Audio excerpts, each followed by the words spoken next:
ئەنجامەکانی هەڵبژاردننی 21 پێمان ناڵێت تەرازوی هێز بۆ ڕاوە دەرئەنجام دەرکەوت کە ئۆپۆزیسیۆن نەکردوانێتی پارێزگاری لە دەنگەکانی کا بەڵکو دەنگەکانی زیادی کردووە.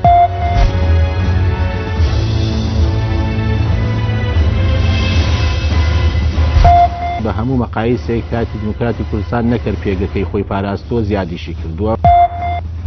ئێمە ناچینە دەسەڵاتەوە بۆی دەوڵەمەند بین پارەمان هەبێ گرێبەستینەوە پێنە گیرفانمانەوە بە ملیارەها دۆلار بۆ خۆمان خەرجکەین ئێمە چینە دەسەڵات و خزمەتی خەڵک نەمانتوانین ئەو بکەین ناچینە دەسەڵات.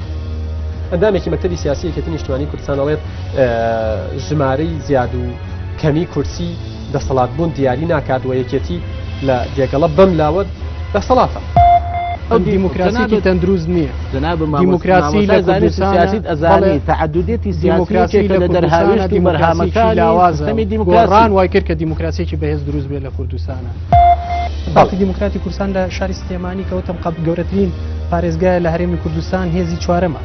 پارتی بە خەڵکی وتووە ئەگەر دەنگی من لە سلێمانی زۆری نەبووایە و من باڵا دەست بوومایە سلێمانی ژۆ کەولێر و دۆک پێشەکە. دوو جار بیر بکەرەوە شەوی دووشەممە کاتژمێر 8:30 لە ئێن ئارتیۆ پێشکەشتان دەکرێت.